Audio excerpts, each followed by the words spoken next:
At 𝗧𝗵𝗂𝗖𝗵𝗂 Bible College, we're authentic about relationships, we're passionate on training, we're unapologetically biblical. And as the first college in the United States to design an associate's program in church safety and security, we're innovative. Explore 𝗧𝗵𝗂𝗖𝗵𝗂 Bible College and you'll find the tools to be better prepared to support your community and the mission of your church, the culture to help you engage with the people you serve with, and the environment to foster learning and leadership. Discover 𝗧𝗵𝗂𝗖𝗵𝗂 Bible College today. Enhance and develop the skills to engage and connect with your community when they need you the most. Be intentional in your community with a ministry mindset, understand concepts of safety and security, and make a difference today. For more information or to enroll, visit 𝗧𝗵𝗂𝗵𝗂bc.org or churchsafetyguys.com.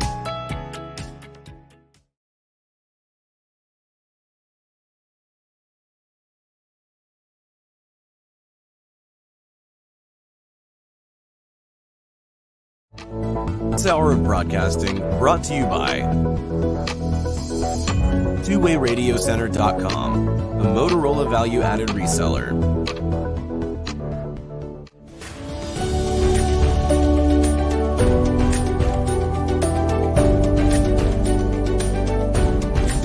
Welcome to the Church Safety and Security broadcast with the Church Safety Guys. Brought to you by Vigilant Impact. The Church Safety Guys is a nonprofit organization dedicated to equipping the vigilant, those men and women who stand watch, keeping our houses of worship and places of faith safe. We believe church safety and security must be a ministry first and have engaged, servant leaders who continually strive for excellence and teams of motivated volunteers that are always training. Join us for the next hour as the Church Safety Guys unpack safety, security, leadership, and ministry operations with your hosts, Dr. 𝗧𝗵𝗂𝗵𝗂 and Mike Scully.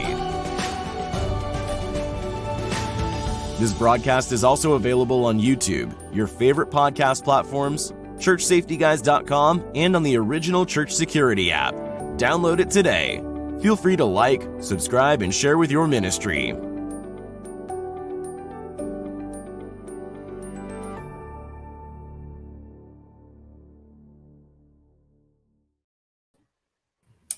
All right. Hello and welcome to the Church Safety and Security broadcast with the Church Safety Guys. I am James, and I am joined on this pleasant broadcast by my co-host Mike and my guest host Jared.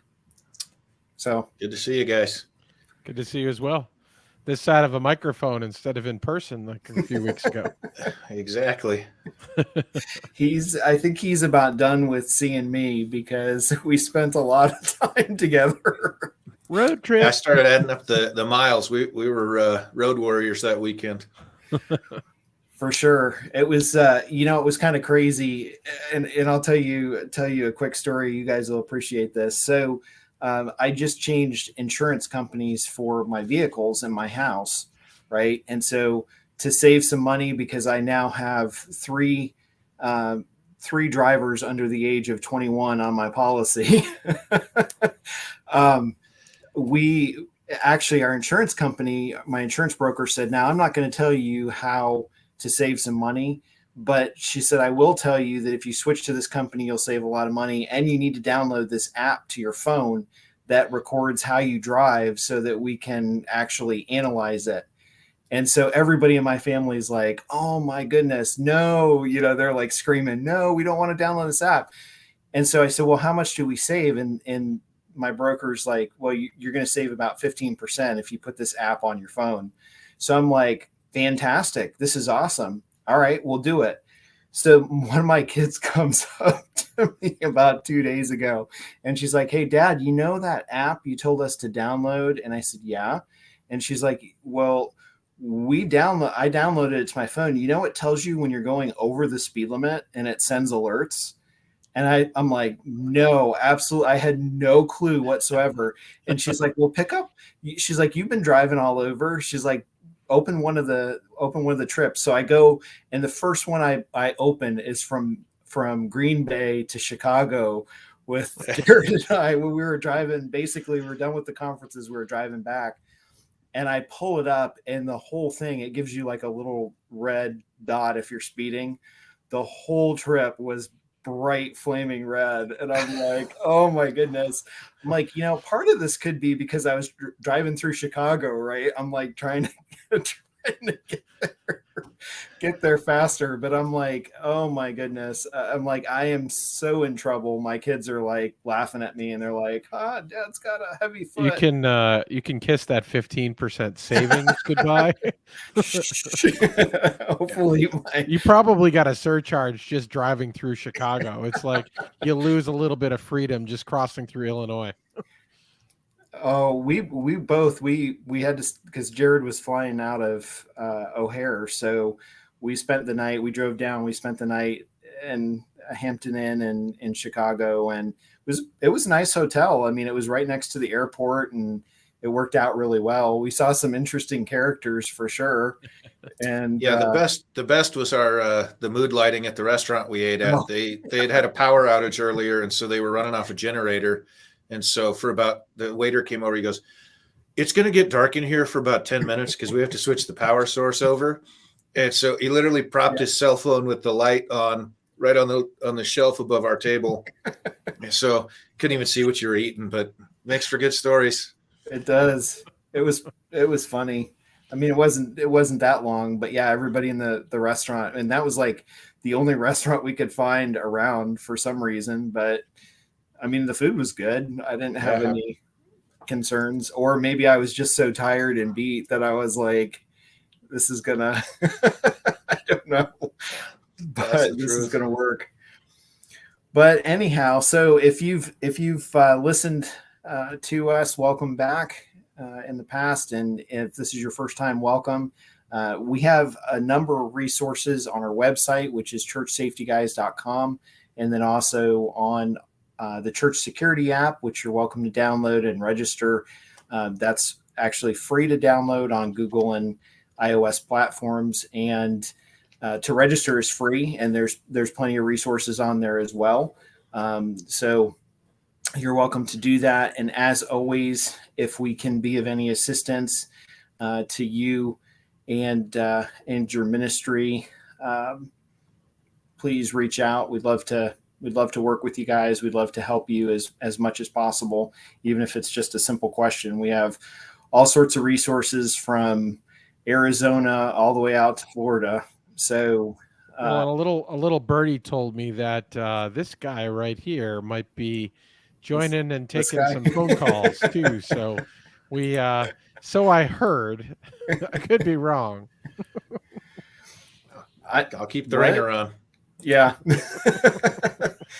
So I'll throw it out there, but yeah, so Jared is going to be a normal face, certainly for our ministry, and we appreciate his involvement. And he's going to be our engagement and outreach coordinator. And I think that's a fancy title. Did I make that title fancy enough? The business card's going to have to be legal with small font. Business card? Small what? Font. Wait, I don't even have a business card. What's this? I quit. Sorry, Jared. Don't tell him that you got a business card before he did. I'll leave out the steak dinner too. There you go. Yeah. But anyhow, so Jared does an enormous. I'm sorry, the ice cream truck is driving by my home at the moment. So if you hear weird music, that's why. Or if Jared just disappears off the screen, he's getting himself a Klondike bar.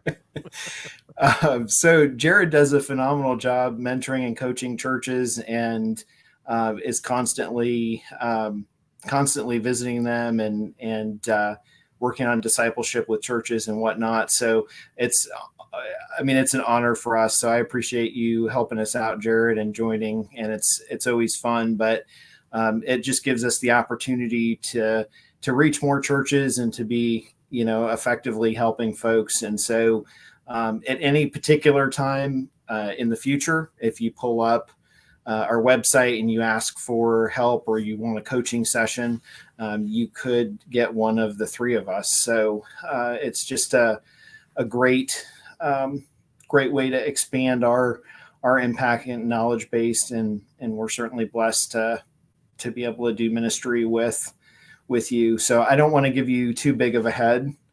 So I'm going to be quiet now, and you can introduce our guest. He's got two words in his title, so you know what, it matters. And an and symbol. Like, you know what? Well, simple. Jack of all trades, master of none. So you take what you can get. But that's actually a good segue into the guest that we're bringing on today, because the guest we'll be bringing on today is 𝗵𝗲 𝗖𝗵𝗂. He's a friend and mentor here locally. He's an operations pastor at a large church just up the road from us. Similar to me, they suckered him into starting a team as a volunteer, and then it quickly morphed into a full-time position that's also grown into being the operations pastor. Before that, he had 21 years in municipal law enforcement in New Mexico, working as a SWAT team commander and detective lieutenant. And then after that, did another 15 years in federal law enforcement. But how I met him was when I was starting or revamping our team, I should say. I got his name from a mutual friend and called him up, and really my passion for helping other churches is something I learned through watching him and working with him. So we'll bring 𝗵𝗲 𝗖𝗵𝗂 in to talk today and talk through some real stories of church safety and security. So welcome, 𝗵𝗲. Thank you. Thank you guys for having me. Yeah, absolutely. Yeah, so we'll kind of follow the similar format to that we have in the past, 𝗵𝗲. I kind of gave the quick intro. Did I leave anything off your bio? You're not one to brag on yourself, which is why I made you send me something so I could. Yeah. Like you said, what did you say about doing a lot of jobs and not being the master at any of them? So, yeah, jack of all trades. Sounds like you've had a pretty busy career.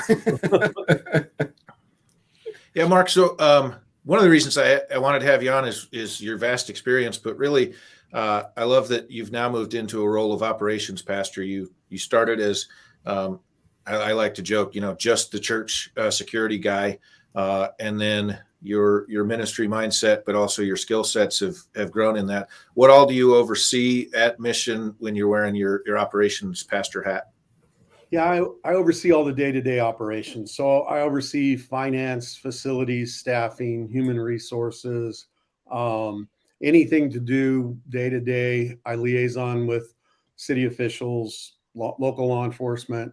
So I like to say when my boss isn't around, I get to do everything no one else wants to do. So all that kind of falls in my plate. Plus, I'm the older statesman here, or elder statesman here. So I usually have some of these young folks in my office wanting, some life advice in addition to work advice. So yeah, I'm truly blessed to be here. But those 2 weeks where I retired out of law enforcement and was just the security guy here, that I had no responsibilities other than me, were the most amazing 2 weeks of my life. Wait, you had no responsibilities at all? I had no equal responsibilities. Back in my law enforcement career, I made sergeant I was an FTO even before that. So I always had people to manage and multiple things to be responsible for. So coming here, like I said, it was amazing 2 weeks till somebody said, "Hey, 𝗵𝗲, can we talk to you for a minute?" And here I am. Those are the conversations you have to look out for. Yep. Absolutely. Yeah, I was just doing the math. You must have started in law enforcement when you were like 8, 9 years old, because Very close. Yeah. I'm much older than all of you. I started through a high school work program, and I was in my junior year in high school. They basically had an internship program,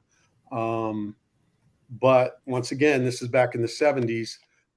It was an internship program until they needed a stand-in dispatcher, and then a stand-in dispatcher job turned into a full-time dispatcher job. I actually worked full-time dispatch midnights when I was a senior in high school. I was not on the honor roll that year. There was a reason for that, but I made a deal with my parents that if I could if I could do the job. I only had school till like 10:30 that morning anyway. So yeah, so that's how my career started so early. Yeah. Wow. That's crazy, because I did a similar thing starting off. I was actually in high school, and I worked for a private ambulance company that was tied into our local 911 system. And I did that. I worked third shift. I was the dispatcher for the ambulance company. Yeah. And I think I made a similar promise to my to my parents. So that's pretty awesome. There was a period of time. Well, I went through the academy when I was 18. I graduated high school in May, like most high schools graduate. And I turned 18 in July, and by September they had made me a patrolman. And I'll just preface that by saying, as soon as I got to a position in rank that I could ensure that we didn't hire 18-year-olds, that was one of the first things we did. That's awfully young to be having that type of responsibility. Was that like LT at that point before you could make that call? Well, when I turned 18, I had where, like I said, I'd done an internship and then worked in dispatch, and the old gruff chief of police came in, a small law enforcement agency, and said, "I understand you're 18. Today's your birthday." And I said, "Yes, sir." And he handed me a patrolman's badge and said, "Well, you report Monday morning with so-and-so. Go ride with him for a couple of weeks, and then we'll get you in the academy." Yeah, scary stuff. Amazing. Old days long. Yeah, how the times have changed. And Mark, you've been doing church safety and security since 2007. Obviously, we've seen a ton of change. I think we started our team here at Rock Point in 2009, and there wasn't much out there for resources. There wasn't much out there for advice, and you just kind of made up the best you could and went along. So talk to us a little bit, whether you've got a story from mission or some insight as being the operations pastor. One of the questions we get a lot is how to integrate the safety and security ministry with other ministries that see themselves as ministries and see safety and security maybe less so. And as safety and security professionals, how we can get along well and integrate. So I'll kind of turn the floor over to you. Yeah. As you say, 2007, I was approached because I was in law enforcement at the time, approached about starting a security team. And I've been in church all my life. And I really, even being in law enforcement, I was surprised when they wanted a security team at church. And they invited me to an informational meeting. And when I went to the informational meeting, which was that week or whatever, for me, and I do tell this story when I tell about how this team started, in my opinion, they had the wrong people in the room. And when I say the wrong people, great people, good Christian men and women, but the wrong mindset. Didn't have a ministry mindset, had a more of a, I don't want to say wannabe law enforcement, but lots of discussion about what can we do, what can we not do. And I just had a bad feeling for it. And after the meeting, the associate pastor called me the next day and said, "So what did you think?" And I said, "Well, I think if you've got a parking vest for me, that's where you probably should put me." And he said, "We recognize we had the wrong people in the room." So a couple months went by, and I was reapproached about how would we build this ministry. And that's what I talked about initially. I said, we have to be a ministry that actually wants to minister to people. Obviously, the safety team, security team, whatever you're going to call them, wherever you live, has a function, but the bigger function is we have to minister to people. And I think over the years, and I came on staff in 2013, but for the first 7 years, we had massive growth here at this church. And we went from a 500-600 person church to, at our height, we were at about 12,000 people. just massive blow up growth, kind of like a little bit of what Jared's experiencing now where he's at, just big growth because of where you're located. You got great staff, you got great communicators. But knowing that we were growing fast, I had to put a team together pretty quickly. And I approached people that I knew at the church that had a ministry heart, a love for people, and didn't necessarily at that point even approach anybody that had a law enforcement background. When we started here, it was me and 2 other guys, and I was the only one with a law enforcement background. I think it's super important to have people with the right heart in this position. And Jared, you and I have seen it. We hold a monthly meeting of area security directors, and I tell people the surefire way for your ministry to fail in the security world is, one, not to have the support of your elders and your staff. You have to work with your staff.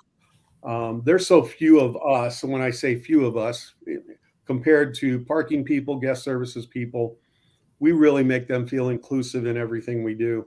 Obviously, there's certain things they can't be involved in, but we train all of our ministries to work hand in hand with security and our safety team. And as a result of that, we have great relationships across the board here with all of our ministries. Yeah, I think, and we've talked about it, and I think we've even seen it in the directors meeting that, the guys that come in and stay really have that ministry mindset and a desire to be cooperative and collaborative. The ones that come in and don't stay long generally want to come in and tell you all about their tactics and their expertise. And if you just sit there long enough, they'll convince you, how much they know. The ones that last, really come in with that humble approach and a willingness to work both with people in their church and then even people outside their denomination, recognizing the bigger goal and the bigger objective that we're all working for. Yeah, for sure. That's hard because we've seen a lot of churches that recognize and get to that point of saying, we know we need to have a safety team, but we want to in the structure and in the line of things, we want to put them underneath like another ministry like hospitality, where you've got ushers and parking lot people and that sort of thing. And that makes a lot of sense, but sometimes it can be, I love the fact, Mark, that you said inclusive, because sometimes it really feels like security is kind of off on their own because, they're the first to get there, the last to leave. And they really have to work hard or be directed hard to integrate with, the parking lot folks and everything. But what's crazy to me is when they do, it's like a seamless interaction because, security needs those people as much as, they need security, because if you've got those folks, then you've got extra eyes doing, everything from that standpoint. Yeah. And the other ministries and the other volunteers and other ministries, they truly are extension of us. And I'll just give you, Jared said I could tell a couple stories. Is that okay? Absolutely. That's what all cops are they like about to do. him? Because if they're about him, that's even better. I have to think about that. So, just one story of another ministry helping us, and security actually wasn't involved in it until we were called into it. But we had a situation where a neighboring church had received information that there was a threat on their pastor's life, and it was going to be on a Saturday night, and this several years ago. And they had prepared for that. They had involved local law enforcement in it. And at the last minute, somehow they came by some intel that it was not their church, but it was our church. And I was notified that night of it as soon as they had the information. So then obviously I involved our local law enforcement up front, but the next morning I met with different areas of our ministries, our parking teams, our guest services teams, our children's teams, and said, this is an individual that we're looking for. He could be dangerous. And we cross-train with all of them, so they know not to overreact. They know that the information is confidential. And as of yet, I haven't been burned by that. But in this particular incident, I had given a description of the individual and a picture of the car to all those different ministries. And that morning, I get a call from one of the parking guys and said, hey, I think that car just drove in our parking lot. And sure enough, he did. And unfortunate for him, as he pulled in the parking lot, he met our local Gilbert Police Department, who was also sitting there. But there's a possibility that we would not have had the opportunity to engage him before he got into our worship center if we had not involved and worked with those other ministries. So it's just a huge factor. And we cross-train. One of the things that Jared talked about me being the operations person, my weekend responsibilities, I oversee all of guest services also. So I have the parking team, the medical team, the security team, the greeters, the ushers, all of those folks.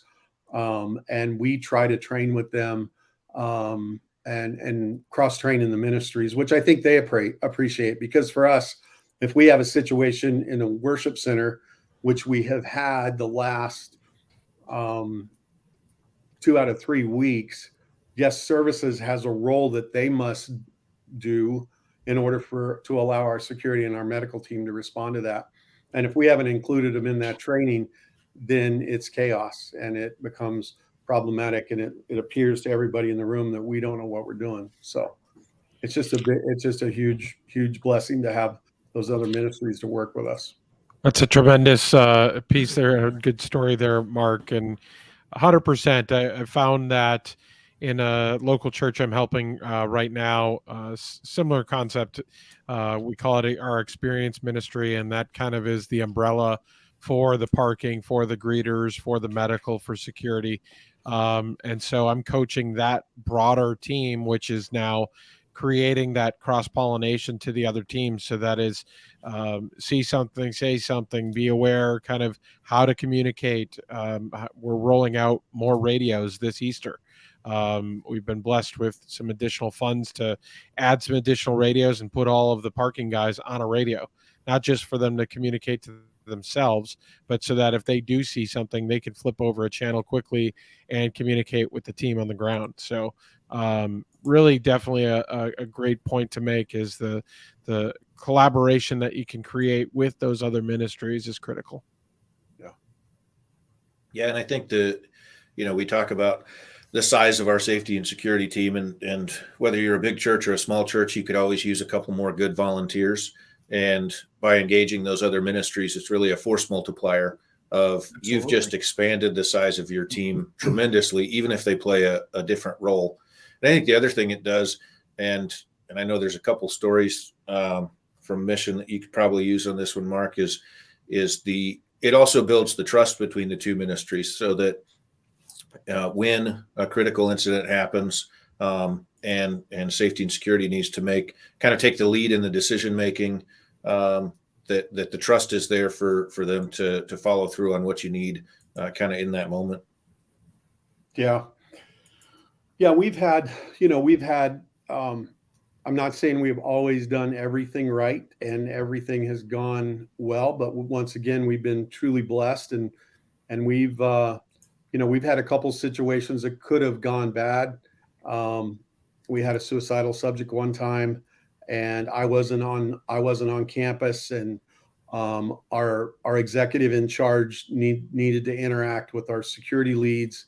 And it's hard sometimes when you have executive staff that, I won't say aren't familiar with security, because they all have our security policies. They all know how we're supposed to be dealing with things, but they're getting a lot of input too. And you have some volunteers standing there telling them, I think we should deal with this situation this way. And in our particular situation, they didn't. They took the direction of another staff member. It all turned out fine, but it could have not turned out fine. And when I came to work the next morning, this particular executive was in my office and said to me, "I'm not equipped to make those decisions." And I told her, "You have to trust. I know they're volunteers, but they're valued volunteers who are well trained." And in that particular incident, one of them was a active ranking law enforcement officer. I said, "You have to trust us that we know what we're doing." And we've never, and that's probably been 10 years ago. And we've never had a problem with that since. So they do listen to the security team. But we also, I go back to what I first said, we have the right folks on the team. And I know, Jared, you vet your folks that just like I do. We don't actively advertise for security people. They will usually approach us, and then there's an extensive process they go through to come on the team. And there have been individuals that I've had to ask to step off the team, and because I've made a mistake and realized that this is not what they're fitted for. But for the most part, for us, and I know in Jared's situation too, his ministry, my ministry, is trusted throughout all the other ministry lanes within the organization, and it's a plus. And you have to be trusted by those elders and your lead pastor too, because sometimes lead pastors can be a little bullheaded and want things a certain way, and you have to explain to them why we're doing what we're doing. And the situations that I have been in, they've been very open to those conversations. Yeah, it's so true. I mean, we were at the conferences, and I'm coaching, I think, 3 different church plants right now on kind of starting a team from scratch. And the first thing I do is ask them, "What's your church's mission statement?" And if they don't know it, I go, "If you're butting heads with your lead pastor or your elder board, it may be because you're coming in with what you want to add to the vision that God has already given them. And in reality, you need to get a better understanding of what your church's mission statement is and go, okay, from that, how can I apply the gifts that God's given me in support of and going along with, as opposed to being a competing interest."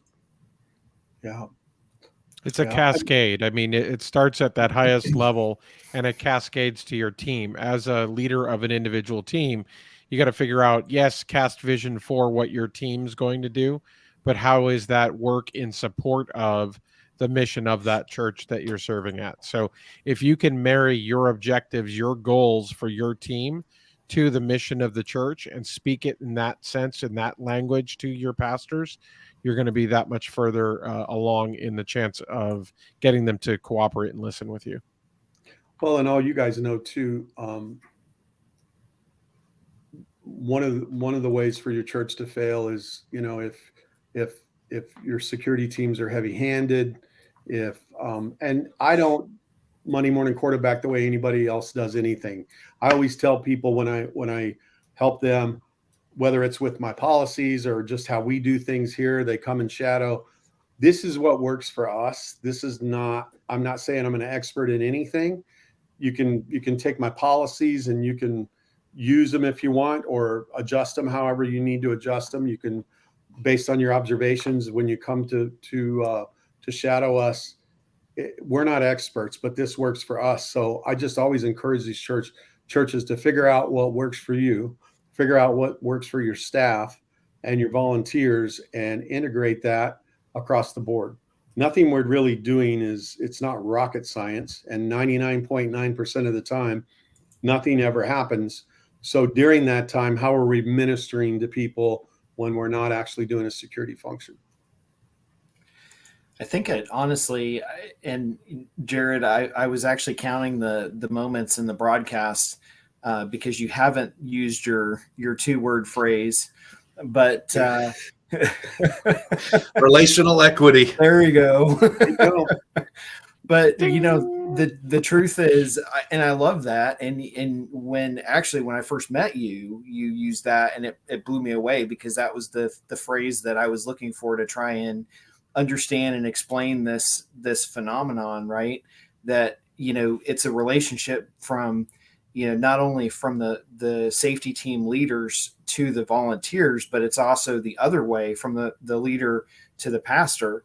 And if you don't have that trust and that understanding between the pastor or the pastoral staff and the church staff with that leader, then there's a void there. And a lot of times that void can generate a distrust, and not even necessarily a distrust, but just a piece of saying, look, you're kind of crazy, you're overreactive, that's never going to happen here. And it's like, well, wait a second, it's not supposed to happen here, but the whole reason we have this ministry set up is to mitigate if it does happen here.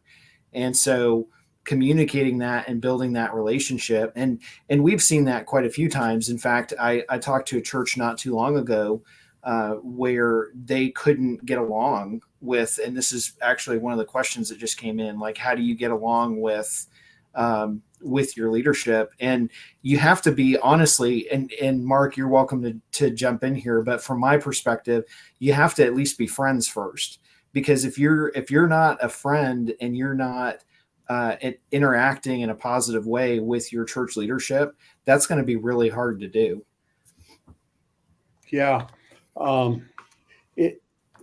It's truly important. And some of the advice I was telling you before we started the show, yesterday I was at a conference and there were a lot of questions, and some of these type of questions came up, and I really encouraged the group that I was talking to yesterday to create relationships with their lead pastor, with their teaching pastors, with their executive teams.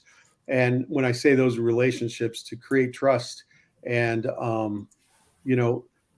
trust builds confidence, and in doing that for your teams, those elders and those pastors are going to have more confidence in what it is you're doing. And then if you ask them for a particular situation, say, I really believe we need to do this, then you built that trust. And 90% of the time, they're going to take that advice and move forward with it. But it's hard. It's really hard. Here in the Valley, there's, Jared, probably 7 of us that are full-time security people. I completely understand that a lot, probably 90% of the security ministries across the country are volunteer led. And that was me. That was Jared. We were volunteers before we became staff members.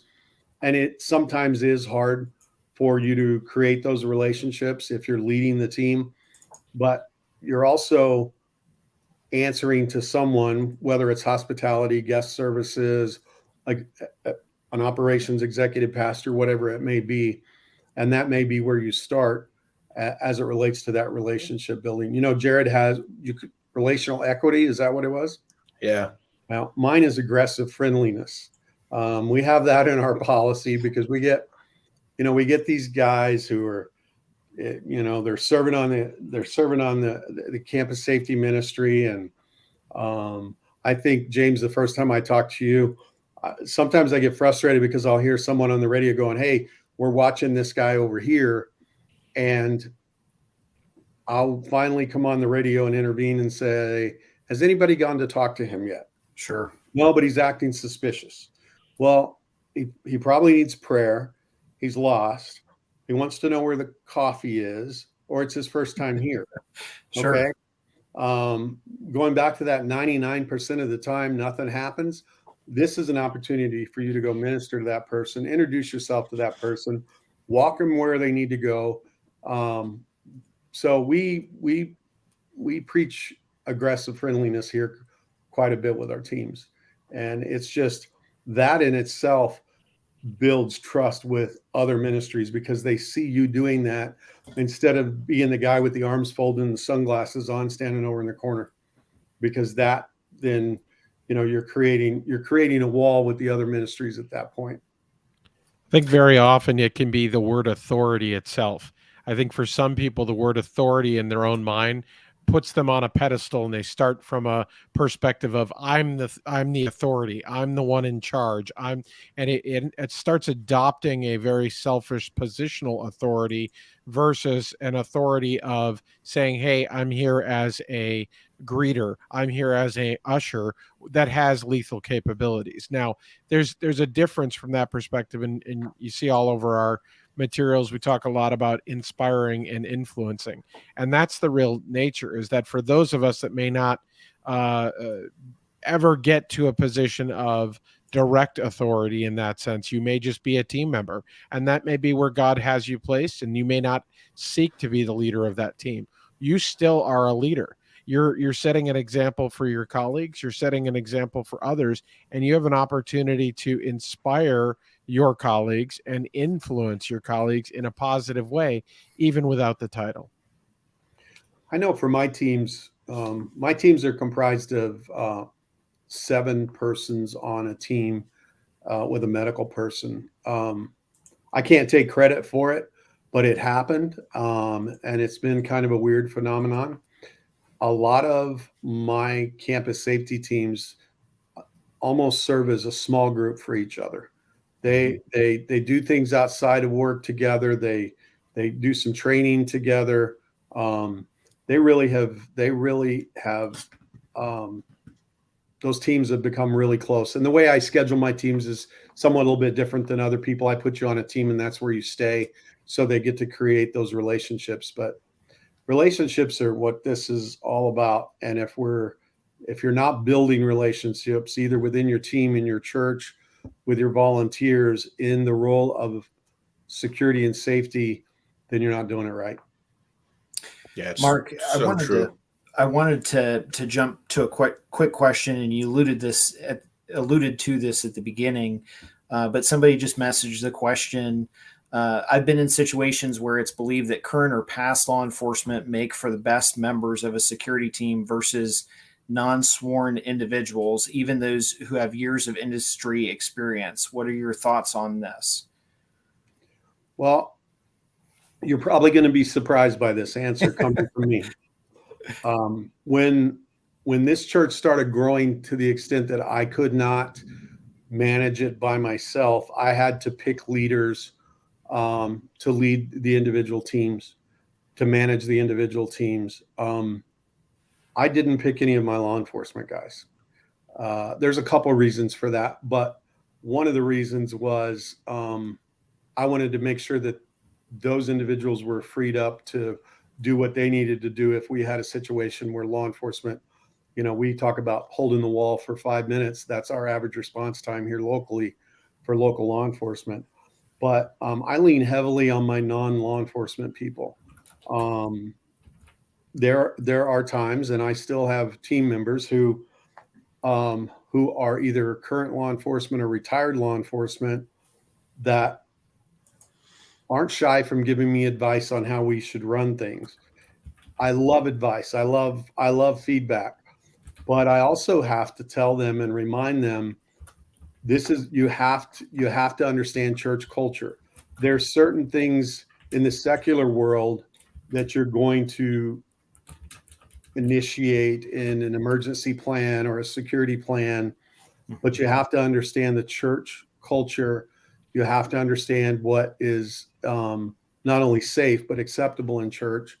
And most of them get it, but they're used to being, in the black and white world of law enforcement. They're huge value, but are they better? Not always. I have an attorney. I have an accountant, a banker, garbage truck driver. I have those people on my team. Yes, I have law enforcement people on my team, but all my leaders as of now are not my law enforcement guys. I have law enforcement guys on those teams, but they're not guys that have any experience with law enforcement. Mark and I talk a lot about this, and I've had the same experience that people automatically think, well, I want to just put together a bunch of cops that happen to attend my church, and that's going to be my team. And that's going to be a very singular mentality team. The best team is absolutely going to be where you've got a variety of personalities, a variety of backgrounds, and a variety of experiences. You know, the room is always better, and so in that case, you know, some of my best team guys have some security experience, but no law enforcement or military, or they come on the team with none of that experience. And I so value their perspective and their approach to things because they don't think like everybody else. And so they're able to see things in a new and fresh perspective that you'd be a fool not to listen to and take advantage of. Yeah.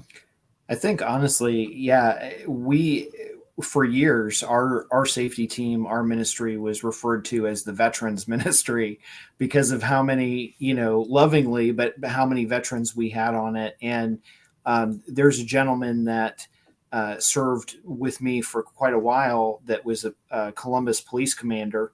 And he was also an attorney for the city of Columbus. And so, you know, here he is a high up police officer and he's an attorney.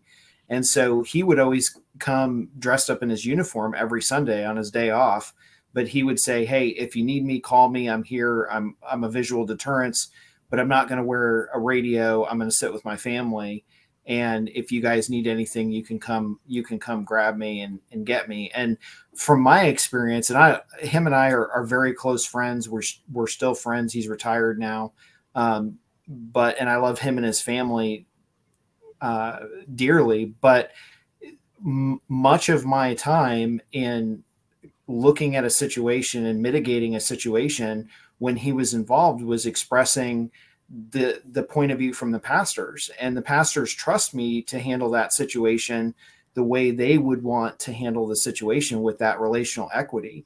And so there were many, many times, even though we got along great, we worked together great, but there were many, many times where I had to stop him because I'm like, you know what, that's not expressing the love of Christ. That's not supporting the mission with immediately trespassing someone. Like, is there a reason to immediately trespass? Absolutely. And I'm just using that as an example. We set the boundaries. I had a meeting with the church staff and said, okay, this is my recommendation on these things. We should immediately, no questions asked, trespass someone.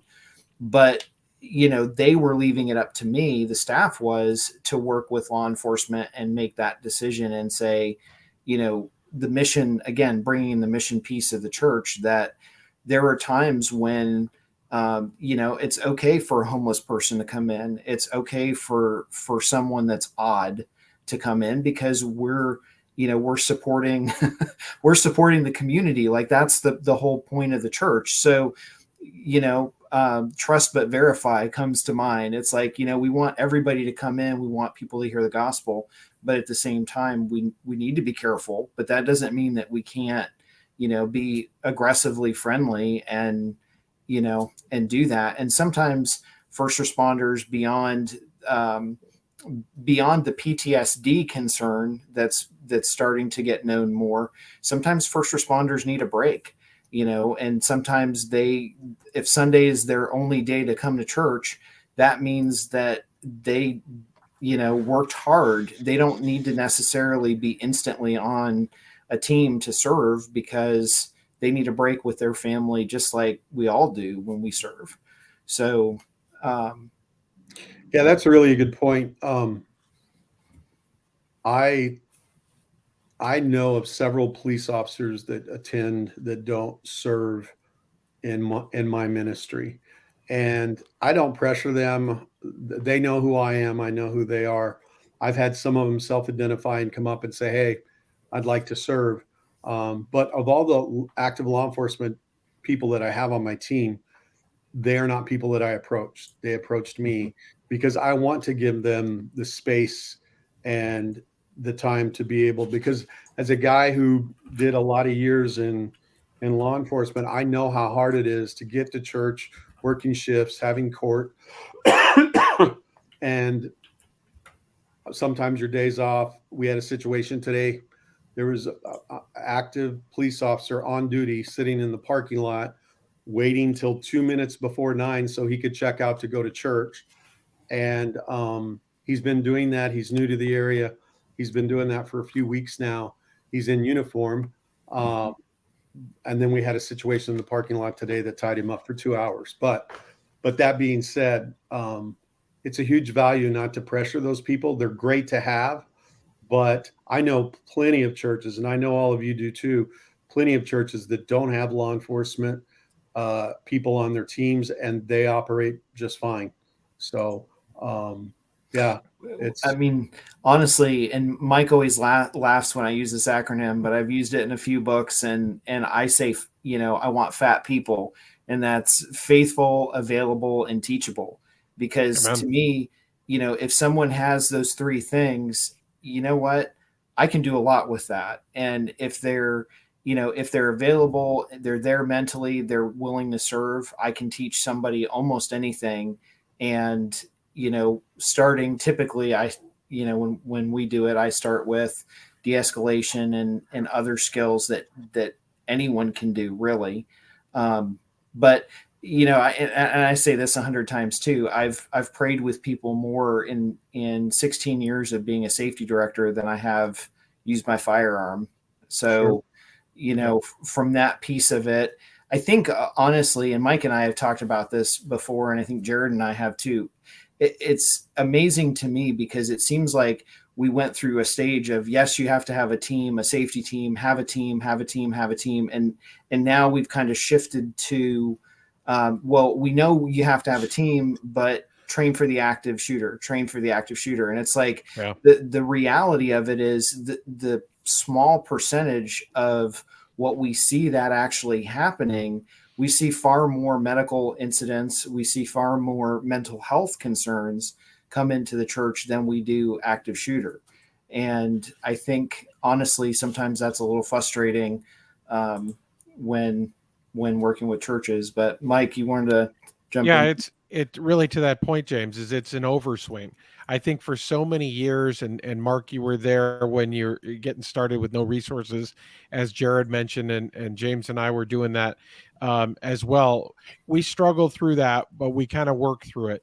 And I think what happened is the emphasis, the excitement, you need a safety team, started to become, I think, ginned up almost out of the spirit of fear.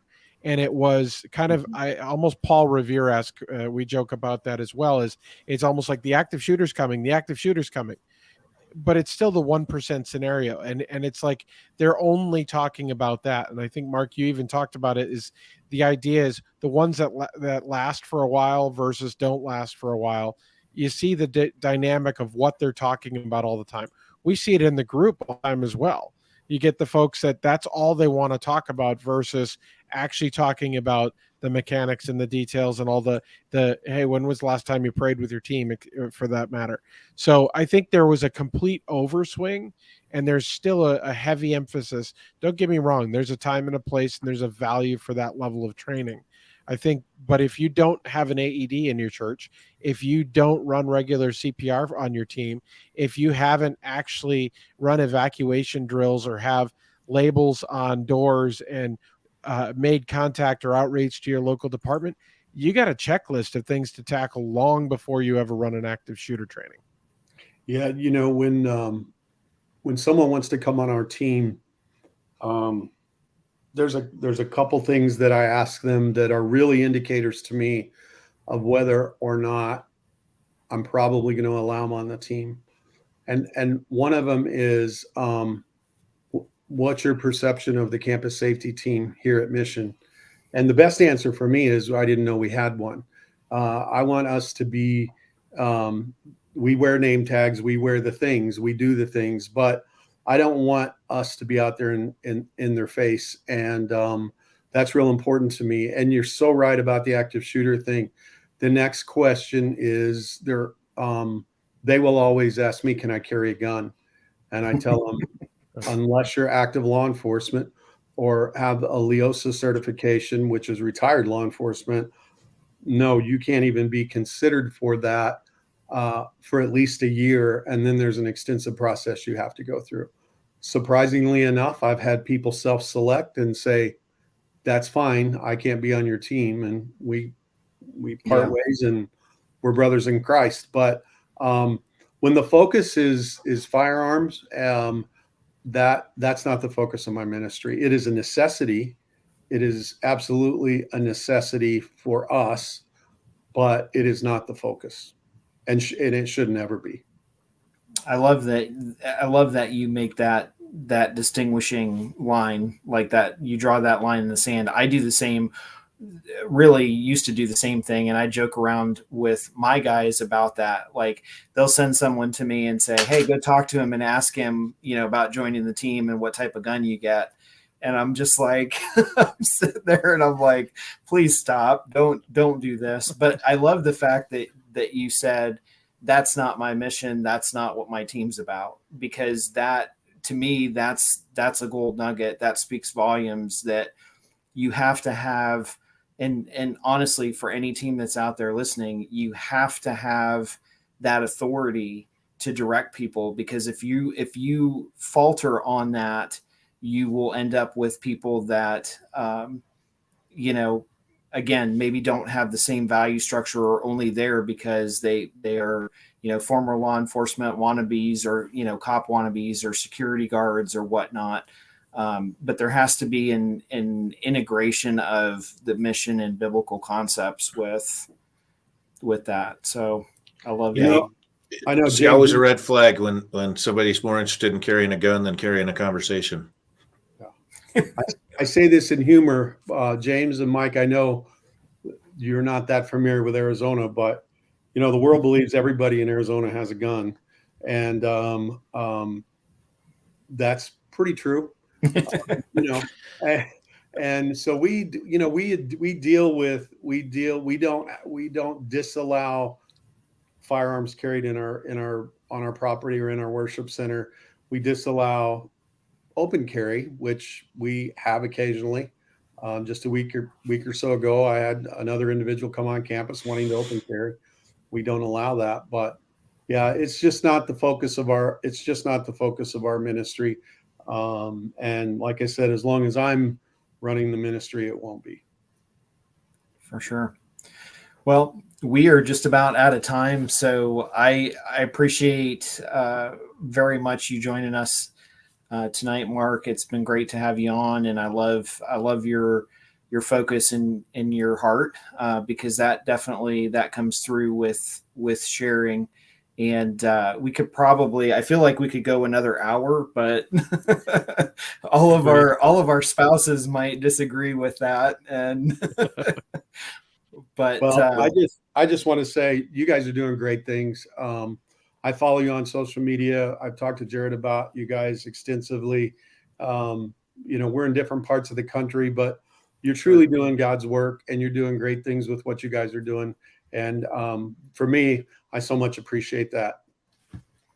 Well, thank you. It's always a blessing to hear other folks say that. And honestly, we just kind of focus on what we think God wants for a ministry. And we just, we stay in our lane, and that's what we do. And, God has richly blessed us because of that. And, we feel honored that we, have the chance to talk to churches really around the world. I've talked to churches in Europe and in Australia, even, where they've reached out to us and they've said, "Hey, we're starting a safety team for our church. How do you guys do it? How can we do it?" And, and that's amazing to me, because I honestly never thought that, that we would end up having that kind of ministry impact. But, it's a blessing to be able to do it, and something that we're all passionate about as well. So, yeah, Mike, thanks for coming on, Mark. We'll do it again sometime for sure. Take care, this is great. We're blessed to have you here, Mark. Thank you so much. Thank you. Awesome. So just wrapping up real quick, as always, like I mentioned before, you can visit us on our website at churchsafetyguys.com. And I believe next week we'll be back with you all, and we'll pick a different topic. So until then, take care. God bless. Have a great week. This hour of broadcasting brought to you by 𝗃𝗴Radiocenter.com, the Motorola value-added reseller.